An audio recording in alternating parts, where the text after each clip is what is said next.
I thought that it was a matter of real concern that planted stories intended to serve a national purpose abroad came home and were circulated here and believed here, because this would mean that the CIA could manipulate the news in the United States. Do you have any people being paid by the CIA who are contributing to a major circulation American journal? We do have people who submit pieces to two American journals. Do you? Welcome, cyber homies, to the Outlaw News, the voice of the Vato Loco, the voice of the barrio. Do you batos know what fake news is, how it works, or why it's done? Well homies, the topic of the day is fake news, and how it applies to the world of prison and street gangs. Does it happen? Who's doing it? And how is it possible, without you knowing it's happening? Because it does happen, someone is doing it intentionally, and you're not even noticing it's happening either. Before the outlaw lays the spill, and drop the clutcho on you cyber cholos, first, let's watch this ABC Channel 7 news report on a major prison gang suppression operation against the alleged Nuestra Familia in 2015, referred to as Operation Red October. Cyber Posse, pay close attention to what the Deputy District Attorney claims they possess as evidence against the alleged prison gang leaders. Let's roll it.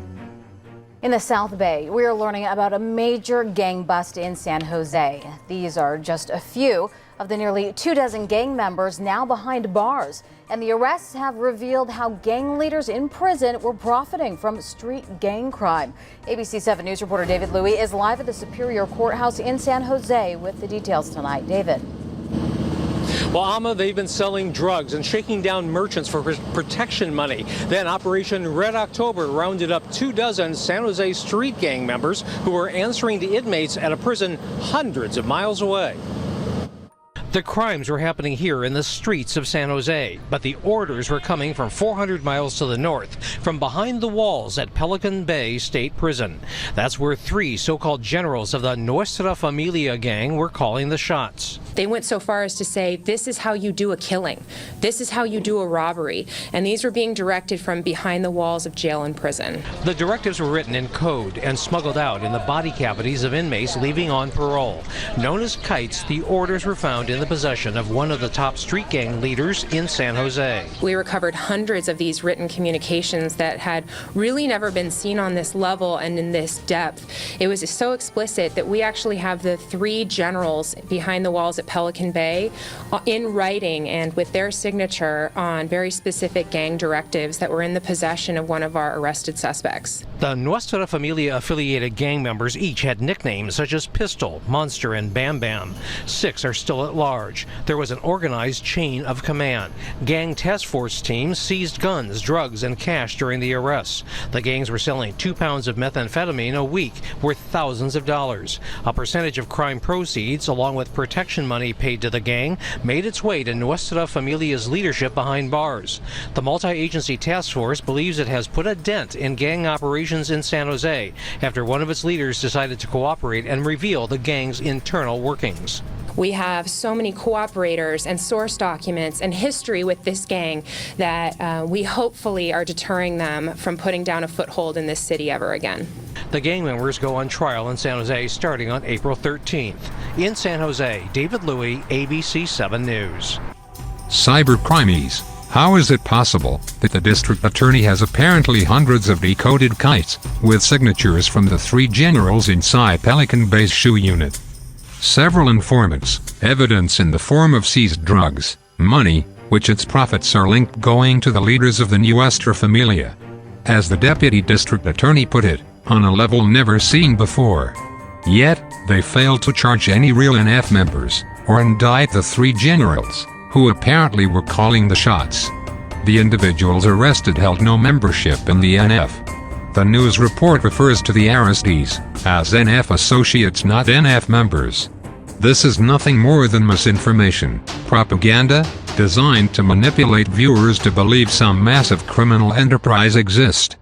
By using optical illusions, low-intensity brainwashing, and a covert indoctrination to accept bullshit lies as truth.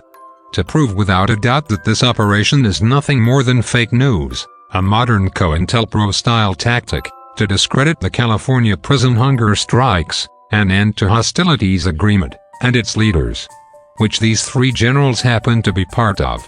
1. 6 years have passed since this Operation Red October took place. None of these three generals have faced charges related to this incident. 2. No punishment has been handed down to any of the three generals in prison connected to Red October. Finally, 3. Antonio Guillen still has a scheduled parole hearing in 2023. If they really possess this evidence, kites with the three generals' signatures, informants who can testify to this, and illegal bank accounts receiving drug profits, why not charge them, guaranteeing they'll stay in prison, instead of having a chance at parole, several years after you were allegedly caught masterminding a criminal enterprise, from their maximum security housing cell at Pelican Bay State Prison? The money in illegal bank accounts make it an easy federal case that can put them away for life in ADX Florence, Colorado. This operation was announced publicly just as CDCR was fighting a lawsuit filed by Pelican Bay prisoners. These generals are part of the prisoner-filed lawsuit, which alleges CDCR's gang validations of majority of California SHU prisoners are based on false or fabricated statements from other prisoners who debriefed. The case was settled in favor of the Pelican Bay SHU prisoners, primarily because the judge ruled the evidence was fabricated, false, or lacked credibility and corroboration. CDCR never presented these hundreds of NF kites signed by its generals, or statements from these NF informants, as proof these three individuals had committed some illegal offense, to warrant placement in Pelican Bay SHU unit for life. This type of fake news happens all the time, and you cyber cholos never even noticed the bullshit.